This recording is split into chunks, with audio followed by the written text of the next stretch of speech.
Hi everyone. For today, we're going to start off reviewing your word parts. You have a quiz on Thursday over the 13 word parts that we have learned so far.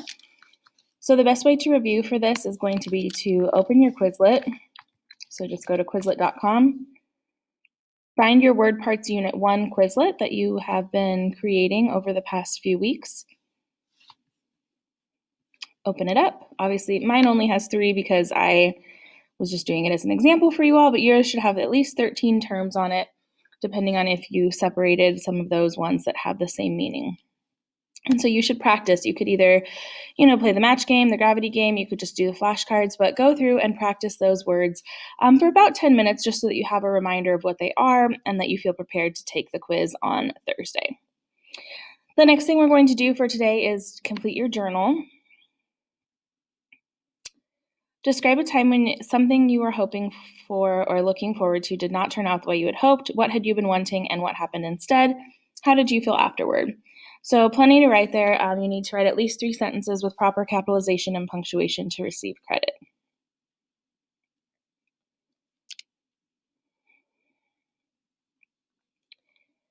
Next, we're going to be looking at H.P. Lovecraft, who is the author of the story that we're going to start reading today, and that we will be reading today, Thursday, and Monday we'll be working with this story.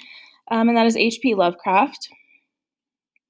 So this should take you about 15 to 20 minutes to complete.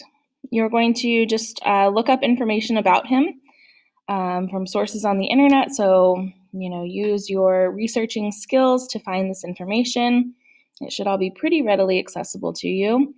So you're going to find out date of birth, date of death, cause of death, nationality, which means like the country that he was born in. So like, is he Irish? Is he German? Is he French? Is he American, right?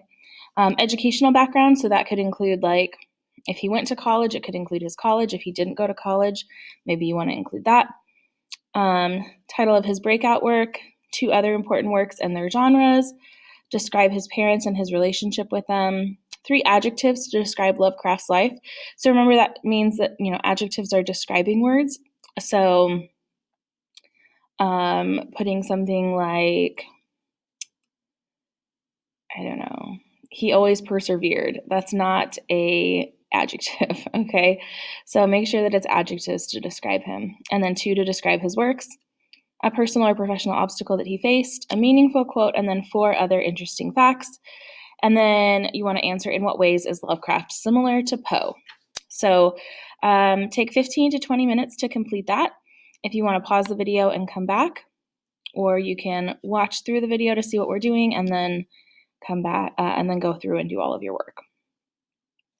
So once you've learned a little bit more about Lovecraft and who he was, then you are going to start reading The Outsider and completing the 2-column notes that we have over it.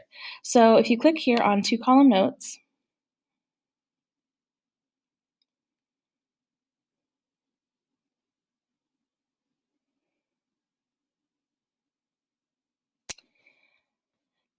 the text is linked right here. So if you click on The Outsider and then click here, this will pull up the text for you so that you can read it, okay? What you're going to be doing with your 2-column notes is for every paragraph, you're going to find a quotation from the story that you find particularly interesting or that you want to comment on, and you are going to do a double entry journal. So each paragraph is numbered. You'll have what the author says. That's a direct quotation from the text. And then in order to create, so what effect or what purpose does this passage serve in the overall context of the story? So you could talk about elements of plot, you could talk about setting, characters, literary devices, but you really want to reference how the author creates these elements. So you don't want to just say, this is a simile. You want to say, the author uses a simile here to describe blah, blah, blah, whatever it might be.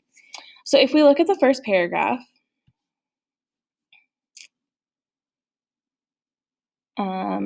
unhappy is he to whom the memories of childhood bring only fear and sadness.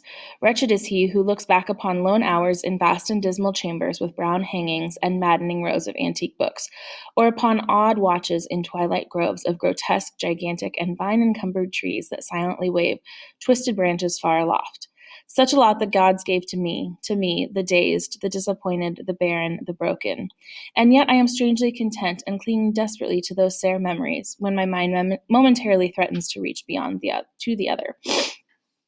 Okay, so for me in this first paragraph, I really get this like gloomy mood, right? We have unhappy is he, we have wretched, grotesque, gigantic, all of these words that really make me feel like the mood is eerie and strange. So for me, the example that I put on here is for paragraph 1. The direct quote, the author says, unhappy is he to whom the memories of childhood bring only fear and sadness. And then I said, this quotation creates a mood that is forlorn and distant. The use of negative words such as unhappy, fear, and sadness create this mood. So you can see that I'm not only identifying what the mood is or what sort of element of fiction is involved here, but I'm also talking about how he is creating that, what words he's saying. So you really want to be specific and think about how the author creates these elements, not just identifying them. You want to kind of move beyond just the identification. So in your table here, you have a section for each paragraph. So there's 19 paragraphs in total. I've already done the first one for you, so then you would just have to do 2 through 19. You can just put the direct quote in for the first column. The second column you need to write in your own words, and it needs to be in complete sentences. Okay. So you should work for about 45 minutes on this. I will see when my class gets here this morning how far we get. I don't anticipate that we will completely finish the story today.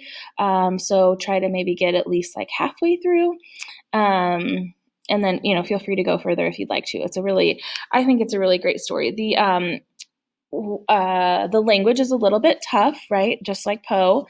So make sure that you are looking up words that you don't understand and finding those definitions, because that will really help you. If you have questions, you can call into Zoom 8:45 to 9:05, or you can send me an email or a message on Canvas. Have a great day.